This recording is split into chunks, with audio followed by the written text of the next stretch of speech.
इस वीडियो में दी गई करंट अफेयर्स सभी परीक्षाओं की तैयारी करने वाले छात्रों के लिए लाभकारी होगी। तो चलिए शुरू करते हैं। INS मालवान 31 मार्च 2026 को कोचीन में भारतीय नौसेना को अगली पीढ़ी का पनडुब्बी रोधी युद्धपोत INS मालवान सौंपा गया। यह पूरी तरह भारत में बना है, जिसमें 80% से अधिक स्वदेशी सामग्री का उपयोग हुआ है।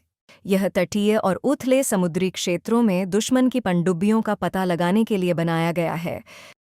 इसका नाम महाराष्ट्र के ऐतिहासिक तटीय शहर मालवन पर रखा गया है, जो छत्रपति शिवाजी महाराज की नौसैनिक विरासत से जुड़ा है। ASISSE सर्वेक्षण। भारत सरकार ने अप्रैल 2026 में पहली बार ASISSE सर्वेक्षण लॉन्च किया। यह सर्वेक्षण राष्ट्रीय सांख्यिकी कार्यालय द्वारा सांख्यिकी एवं कार्यक्रम क्रियान्वयन मंत्रालय के तहत कराया जा रहा है। सर्वेक्षण वित्त वर्ष 2024 से 25 के लिए 1.21 लाख से अधिक उद्यमों को कवर करेगा और GSTN डेटा के आधार पर संचालित होगा। आरोग्य वन पहल। भारतीय राष्ट्रीय राजमार्ग प्राधिकरण ने आरोग्य वन पहल शुरू की है। इसके तहत राष्ट्रीय राजमार्गों के किनारे औषधीय वृक्षों का रोपण किया जाएगा। इसका उद्देश्य जैव विविधता और पर्यावरणीय स्थिरता को बढ़ावा देना है। पहले चरण में विभिन्न राज्यों में 62.8 हेक्टेयर क्षेत्र में लगभग 67,462 औषधीय पौधे लगाए जाएंगे, जिनमें आंवला, जामुन और इमली जैसी प्रजातियां शामिल हैं। AI पावर्ड चैटबॉट अभय। केंद्रीय जांच ब्यूरो ने अभय नामक AI चैटबॉट लॉन्च किया है, जो लोगों को फर्जी नोटिस और ऑनलाइन घोटालों से बचाने में मदद करेगा। यह CBI के नाम से भेजे गए नोटिस या संदेश की सत्यता जांचने में मदद करेगा। इसका उद्देश्य लोगों को फर्जी डिजिटल गिरफ्तारी और साइबर फ्रॉड से बचाना है। यह पहल AI आधारित सार्वजनिक सुरक्षा और साइबर अपराध रोकथाम को मजबूत करेगी। देश की अन्य कुछ महत्वपूर्ण खबरें इस प्रकार हैं।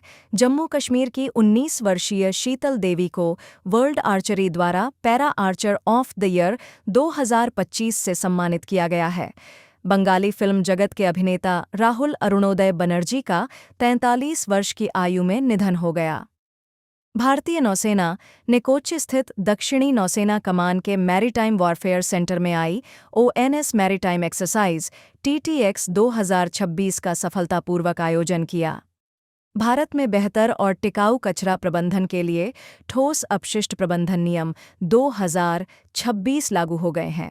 भारत सरकार द्वारा घोषित इंडिया फार्मा 2026 के 9वें संस्करण का आयोजन 13 से 14 अप्रैल 2026 को नई दिल्ली में किया गया।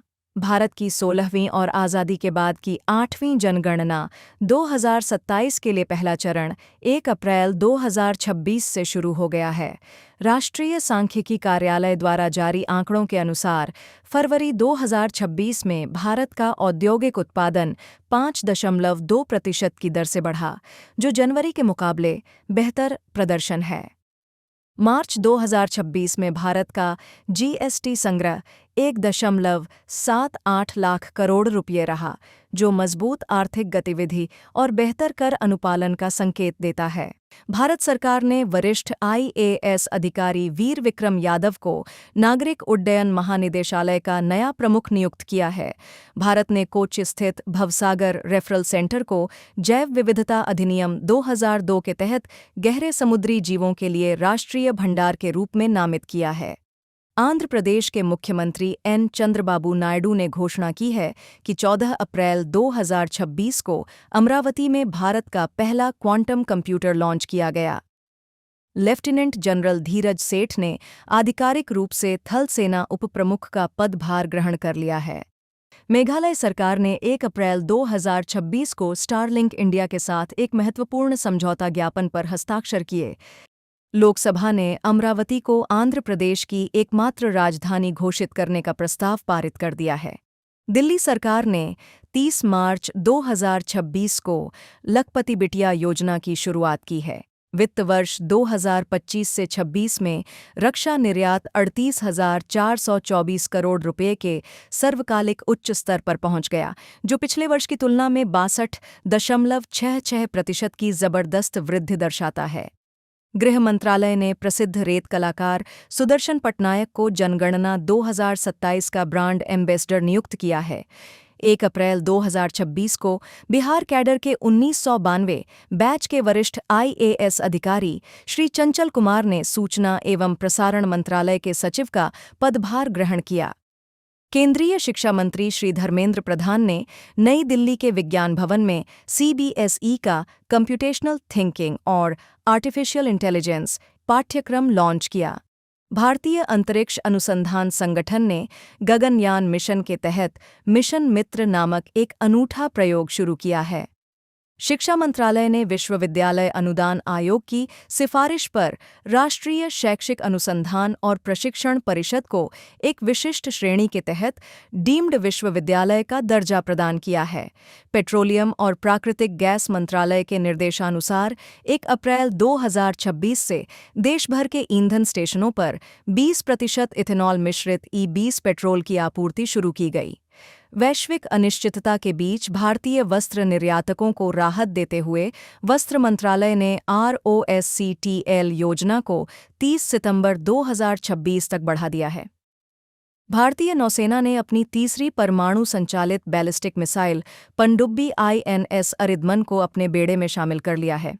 केंद्रीय विज्ञान एवं प्रौद्योगिकी मंत्री डॉक्टर जितेंद्र सिंह ने केंद्रीय खाद्य प्रौद्योगिकी अनुसंधान संस्थान में BIRAC बायोनेस्ट इंक्यूबेशन सेंटर का उद्घाटन किया। बॉर्डर रोड्स ऑर्गेनाइजेशन के प्रोजेक्ट चेतक ने बीकानेर में अपना 47वां स्थापना दिवस मनाया। गुजरात हाईकोर्ट ने न्यायिक निर्णयों और फैसलों के मसौदे तैयार करने में आर्टिफिशियल इंटेलिजेंस के उपयोग पर प्रतिबंध लगा दिया है। भारतीय रेलवे ने पश्चिमी समर्पित माल ढुलाई गलियारे को सफलतापूर्वक पूरा कर लिया है।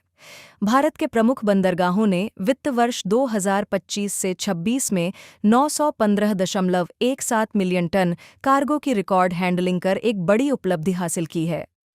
पुरी में प्रस्तावित श्री जगन्नाथ अंतर्राष्ट्रीय हवाई अड्डे को पर्यावरण, वन और जलवायु परिवर्तन मंत्रालय से स्टेज 1 मंजूरी मिल गई है। वित्त वर्ष 2025 से 26 में भारत ने पवन ऊर्जा क्षमता में अब तक की सबसे अधिक 6.05 गीगावाट की वृद्धि दर्ज की, जो पिछले वर्ष की तुलना में 46% अधिक है। वरिष्ठ अधिवक्ता मेनका गुरुस्वामी ने भारत की पहली ओपन क्वीर सांसद के रूप में शपथ ली। वरिष्ठ IAS अधिकारी नरेंद्र भूषण ने 6 अप्रैल 2026 को भूमि संसाधन विभाग के सचिव के रूप में कार्यभार संभाला। कलपक्कम में स्वदेशी रूप से विकसित प्रोटोटाइप फास्ट ब्रीडर रिएक्टर ने सफलतापूर्वक क्रिटिकैलिटी हासिल कर ली है। उत्तर प्रदेश की दिव्या सिंह ने मात्र 14 दिनों में साइकिल चलाकर एवरेस्ट बेस कैंप तक का सफर पूरा कर एक अविश्वसनीय उपलब्धि हासिल की है। विनय टोंसे ने आधिकारिक रूप से यस बैंक के मैनेजिंग डायरेक्टर और CEO का पदभार संभाल लिया है। 8 अप्रैल 2015 को प्रधानमंत्री नरेंद्र मोदी द्वारा शुरू की गई प्रधानमंत्री मुद्रा योजना ने अपने 11 वर्ष सफलतापूर्वक पूरे कर लिए हैं। भारतीय नौसेना का जहाज INS सुनैना विशेष मिशन IOS सागर के तहत मालदीव की राजधानी माले पहुंचा है। बैंक ऑफ बड़ौदा ने मुंबई में AI आधारित बॉब संवाद प्लेटफॉर्म लॉन्च किया है। भारतीय मूल के वैज्ञानिक दीप जरीवाला को अमेरिका में प्रतिष्ठित UTORNL governors chair for quantum devices पद पर नियुक्त किया गया है। भारतीय रिजर्व बैंक ने छोटे व्यवसायों को समर्थन देने के लिए ट्रेड्स प्लेटफॉर्म पर पंजीकरण की प्रक्रिया को सरल बनाने का प्रस्ताव दिया है। कैबिनेट की नियुक्ति समिति ने संजय खन्ना को भारत पेट्रोलियम कॉर्पोरेशन लिमिटेड का चेयरमैन और मैनेजिंग डायरेक्टर नियुक्त किया है। पॉलिसी बाजार इंश्योरेंस ब्रोकर्स ने सज्जा प्रवीण चौधरी को अपना नया CEO नियुक्त किया है। राष्ट्रपति द्रौपदी मुर्मू की स्वीकृति के बाद केंद्रीय सशस्त्र पुलिस बल अधिनियम 2026 को आधिकारिक रूप से अधिसूचित कर दिया गया है। इसरो ने 10 अप्रैल 2026 को श्रीहरिकोटा के सतीश धवन अंतरिक्ष केंद्र में गगनयान मिशन के लिए दूसरा एकीकृत एयर ड्रॉप टेस्ट सफलतापूर्वक संपन्न किया। लायन ऑफ लद्दाख के नाम से विख्यात कर्नल सोनम वांगचुक का लेह में 61 वर्ष की आयु में निधन हो गया। 11 अप्रैल 2026 को नासा ने आर्टेमिस 2 मिशन को सफलतापूर्वक पूरा कर लिया है। दिल्ली हाईकोर्ट के पूर्व न्यायाधीश यशवंत वर्मा ने राष्ट्रपति द्रौपदी मुर्मू को तत्काल प्रभाव से अपना इस्तीफा सौंप दिया है।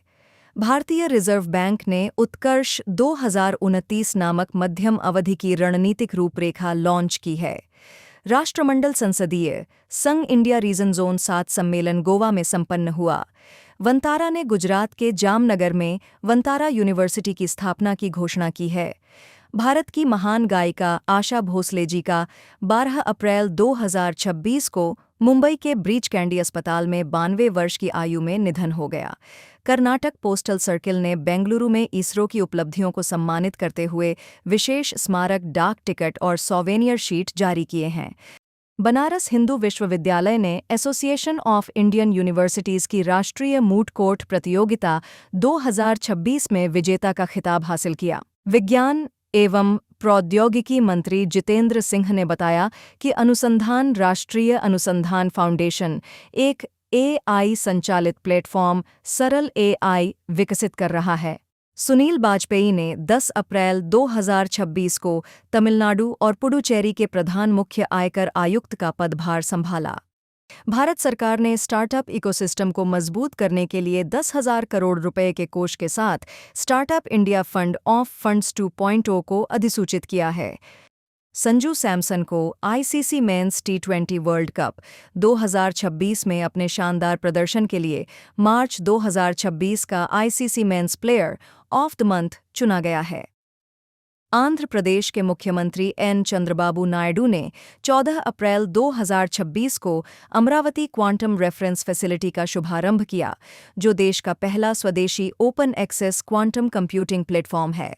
Federation of Indian Chambers of Commerce and Industry ने अनंत स्वरूप को अपना नया महासचिव नियुक्त किया। राष्ट्रीय सांख्यिकी कार्यालय के आंकड़ों के अनुसार मार्च 2026 में भारत की बेरोजगारी दर बढ़कर 5.1% हो गई, जो पिछले 5 महीनों का उच्चतम स्तर है। भारतीय शतरंज खिलाड़ी आर वैशाली ने साइप्रस में महिला कैंडिडेट्स टूर्नामेंट 2026 जीतकर इतिहास रच दिया है। भारतीय नौसेना कमांडर्स सम्मेलन 2026 का आगाज 14 अप्रैल को नौसेना भवन में हुआ। प्रधानमंत्री नरेंद्र मोदी ने 15 अप्रैल 2026 को कर्नाटक के श्री आदिचुंचनागिरी महासंस्थान मठ में श्री गुरु भैरवैक्य मंदिर का उद्घाटन किया। भारत सरकार ने गुजरात के धौलेरा में टाटा सेमीकंडक्टर मैन्युफैक्चरिंग के लिए विशेष आर्थिक क्षेत्र को मंजूरी दे दी है। हिंदुस्तान एरोनॉटिक्स लिमिटेड और जीई एरोस्पेस ने उन्नत जेट इंजनों के संयुक्त निर्माण के लिए एक महत्वपूर्ण प्रौद्योगिकी समझौते पर हस्ताक्षर किए हैं। भारत 2040 तक कोको उत्पादन में आत्मनिर्भरता हासिल करने के लिए दीर्घकालिक रणनीति तैयार कर रहा है। छत्तीसगढ़ सरकार ने राज्य में समान नागरिक संहिता को लागू करने के लिए एक उच्च स्तरीय समिति के गठन को मंजूरी दी है। हरिवंश नारायण सिंह 17 अप्रैल 2026 को राज्यसभा के उपसभापति के पद पर लगातार तीसरी बार निर्विरोध निर्वाचित हुए। भारतीय जीवन बीमा निगम ने 15 अप्रैल 2026 को 2 नए मोबाइल एप्लीकेशन लॉन्च किए हैं, ग्राहकों के लिए माई LIC और एजेंटों के लिए सुपर सेल्स साथी। बैंक ऑफ बड़ौदा ने रिलायंस जियो के साथ साझेदारी कर Bob world lite app launch किया है। मेघालय ने अंग्रेजी के साथ साथ खासी और गारो को आधिकारिक राज्य भाषाओं के रूप में मान्यता दे दी है। भारतीय गोल्फ स्टार शुभंकर शर्मा ने हैदराबाद में आयोजित बोल्डर्स क्लासिक 2026 का खिताब जीतकर घरेलू गोल्फ में शानदार वापसी की। बेंगलुरु की जल आपूर्ति एवं सीवरेज बोर्ड प्रतिष्ठित ISO 50,000 1:2018 प्रमाणन प्राप्त करने वाली भारत की पहली जल उपयोगिता संस्था बन गई है। IIT खड़गपुर ने AI सक्षम भूवैज्ञानिक और खनन प्रणालियों के लिए विक्रम सौढ़ी सेंटर ऑफ एक्सीलेंस की स्थापना की घोषणा की है। अहमदाबाद स्थित कांकरिया कोचिंग डिपो भारत का पहला वाटर न्यूट्रल रेलवे डिपो बन गया है। अखिल भारतीय तकनीकी शिक्षा परिषद ने अपनी प्रमुख AICTE वाणी योजना का तीसरा संस्करण लॉन्च किया है। पीएम नरेंद्र मोदी की अध्यक्षता में केंद्रीय कैबिनेट ने प्रधानमंत्री ग्राम सड़क योजना 3 को मार्च 2028 तक बढ़ाने की मंजूरी दे दी है। वस्त्र मंत्रालय ने भारत की समृद्ध हथकरघा विरासत को वैश्विक मंच पर प्रस्तुत करने के लिए विश्व सूत्र weaves of India for the world पहल की शुरुआत की है। भारत का पहला पेट्रोग्लिफ संरक्षण पार्क लद्दाख के सिंधु घाट पर विकसित किया जाएगा। बीएसई इंडेक्स सर्विसेज ने 20 अप्रैल 2026 को BSE housing finance index launch किया है। आईआईटी मद्रास ने ओमेगा बॉल नामक एक अभिनव 3 टीम फुटबॉल प्रारूप को भारत में पहली बार पेश किया है। रक्षा अनुसंधान एवं विकास संगठन द्वारा विकसित AI संचालित उन्नत सैटेलाइट इमेजिंग सिस्टम प्रज्ञा को गृह मंत्रालय को सौंप दिया गया है। सरकार ने ड्राफ्ट शुगरकेन कंट्रोल ऑर्डर 2026 के तहत नई चीनी मिलों के बीच न्यूनतम दूरी 15 किलोमीटर से बढ़ाकर 25 किलोमीटर करने का प्रस्ताव रखा है। पर्यावरण मंत्री भूपेंद्र यादव ने 22 अप्रैल 2026 को उत्तर प्रदेश के अलीगढ़ स्थित शेखा झील पक्षी अभयारण्य को भारत के 99वें रामसर स्थल के रूप में घोषित किया। भारत के वस्त्र क्षेत्र ने वित्त वर्ष 2025 से 26 में मजबूत प्रदर्शन करते हुए निर्यात में 2.1% की वृद्धि दर्ज की। अटल पेंशन योजना ने 21 अप्रैल 2026 तक कुल 9 करोड़ नामांकन का ऐतिहासिक मील का पत्थर हासिल कर लिया है। संस्कृति मंत्रालय ने वंदे मातरम की 150वीं वर्षगांठ के उपलक्ष्य में वीएम फ्रेम्स राष्ट्रीय फिल्म निर्माण प्रतियोगिता का शुभारंभ किया है। भारतीय रिजर्व बैंक ने 8 अप्रैल 2026 को हुई मौद्रिक नीति समिति की बैठक के बाद रेपो रेट को 5.25% पर अपरिवर्तित रखने का निर्णय लिया है। भारतीय पुरातत्व सर्वेक्षण ने यूनेस्को विश्व धरोहर स्थल कोणार्क सूर्य मंदिर में एक महत्वपूर्ण संरक्षण अभियान शुरू किया है। एथलेटिक्स इंटीग्रिटी यूनिट ने भारत को कैटेगरी ए में रखा है, जो डोपिंग उल्लंघन के लिए उच्च जोखिम वाले देशों की श्रेणी है। महिला एवं बाल विकास मंत्रालय के नेतृत्व में धार को सेफ सिटीज प्रोजेक्ट 2026 के लिए चुना गया है, जो महिला सुरक्षा और शहरी बुनियादी ढांचे को बेहतर बनाने की दिशा में एक महत्वपूर्ण कदम है। राजेश कुमार अग्रवाल ने पावर फाइनेंस कॉरपोरेशन में निदेशक का पदभार संभाल लिया है। श्रीकांत वेलमकन्नी को नास्कॉम का नया अध्यक्ष नियुक्त किया गया है। परमिंदर सिंह को रिलायंस एंटरप्राइज इंटेलिजेंस लिमिटेड का मुख्य कार्यकारी अधिकारी नियुक्त किया गया है। भारत ने जनगणना 2027 की प्रक्रिया को सरल बनाने के लिए राष्ट्रव्यापी toll free helpline number 1855 launch किया है। भारत के दिग्गज बल्लेबाज विराट कोहली आईपीएल इतिहास में 800 बाउंड्री लगाने वाले पहले बल्लेबाज बन गए हैं। अगर आपको यह जानकारी पसंद आई हो तो कृपया इसे लाइक करें, शेयर करें और चैनल को सब्सक्राइब ज़रूर करें। और जाते जाते इस प्रश्न का उत्तर कमेंट में बताइए, डीजीसीए के नए प्रमुख कौन नियुक्त हुए? ए. धीरज सेठ, बी. वीर विक्रम यादव, सी. नरेंद्र भूषण, डी. चंचल कुमार।